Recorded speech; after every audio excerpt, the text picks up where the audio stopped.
autre film où il est question d'Auschwitz, où le film fait d'Auschwitz le sujet principal, ou alors c'est un des éléments du film. On voit des Sonderkommando. Qu'est-ce que c'est que ça, des Sonderkommando? Alors ce sont des déportés comme les autres, ils sont dans les camps, ils sont contraints de s'occuper des cadavres et de les conduire dans les chambres d'extermination. Qui étaient-ils? Et ensuite de quoi, d'ailleurs, ils étaient exterminés eux aussi. Hein. Est-ce qu'ils savaient qu'ils avaient une durée de vie qui était limitée au fond? Oui. Mais peut-être y avait-il, pardon pour la voix, peut-être y avait-il dans leur subconscient la volonté de vivre un petit peu plus. Mais bien sûr, ils savaient qu'à terme, ils devaient être sacrifiés, eux aussi. Déportés aussi, juifs aussi, et qui s'occupaient s'occupaient entre guillemets. Oui, tout à fait, mais vous avez raison, parce que c'est ce qu'on leur demandait, c'est cette tâche qui leur était imposée. Et tout commence au moment de l'arrivée du train. Vous savez, il y a sur cette rampe à Auschwitz, terrible, dramatique, les gens sortent, on met les enfants, les femmes, les hommes, et les hommes, on les regarde de près. Et ceux qui sont assez jeunes, visiblement en bonne santé, c'est un comble, suffisamment forts, costauds. Assez costauds pour porter les autres, éventuellement. On va les mettre de côté et leur demander de faire partie, on leur impose de faire partie des Sonderkommando. Sonderkommando, ce qui veut dire opération spéciale, commando spécial. Mais à l'intérieur de ces Sonderkommando, il y en a qui sont chargés de trier les vêtements, il y en a qui sont chargés... mais il y en a qui sont chargés d'arracher les dents en or. Les vêtements arrachés dans les valises. Bien sûr, les valises, les vêtements, on l'a dit, les bijoux, tout ce que l'on peut trouver, les bijoux qui sont sur les cadavres. Parce que le but, c'est quoi? C'est en fait de charger ces hommes, ces juifs, pour la grande majorité, de mener tous ces déportés d'abord vers la chambre à gaz. Oui. Une fois que l'assassinat a été fait, c'est ça, il y a les cadavres. cadavres. Programmé. Les cadavres sont là dans la chambre à gaz, et à ce moment-là, il faut les transporter pour les détruire entièrement jusqu'au four crématoire. Donc on les met dans des charrettes et puis ils sont chargés de... Alors c'est dramatique. Tout cela est évoqué dans un film qui sort après-demain. Voilà pourquoi nous en parlons encore aujourd'hui. C'est Le Fils de Saul que vous voyez là. Ce Fils de Saul qui a eu le Grand Prix du Festival de Cannes 2015. Donc c'est un film tout à fait extraordinaire. Et cet homme que l'on voit là fait partie de ces Sonderkommando. Il est juif hongrois et d'un seul coup il découvre un cadavre.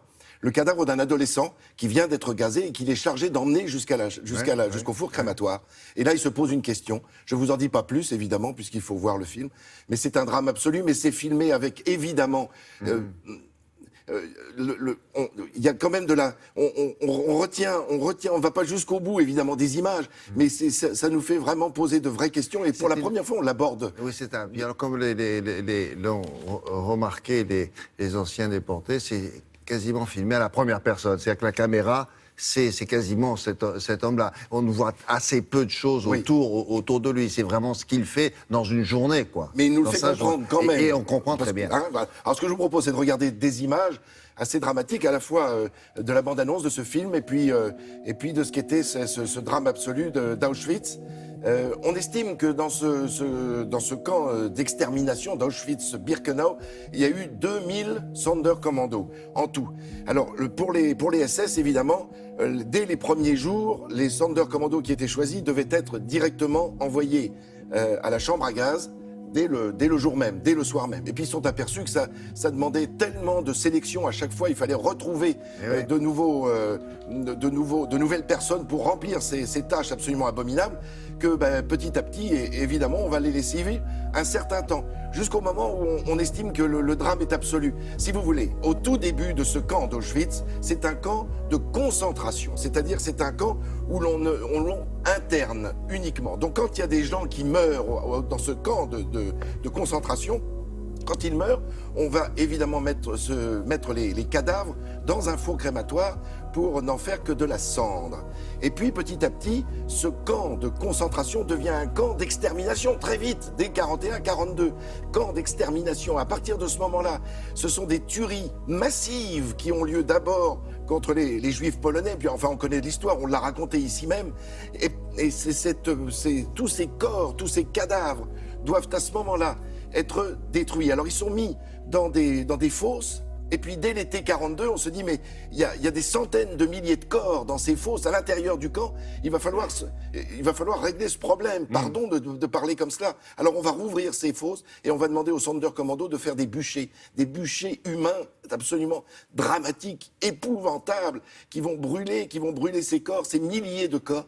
Et c'est à ce moment-là qu'est décidé, en été 1942, c'est à ce moment-là qu'est décidée l'installation de fours crématoires pour que ces corps ne soient plus enterrés, mais qui partent en fumée. Et ce sont ces cendres que l'on va placer après dans ces fosses communes qui ont été vidées. Mais l'horreur est absolue, puisqu'on leur demande de trier les corps et de trier, évidemment, ce qu'il en reste. C'est mercredi prochain, ce film que Oui, vous pourrez le voir, le après-demain. fils de ça, après-demain donc. Merci beaucoup. C'est un film hongrois.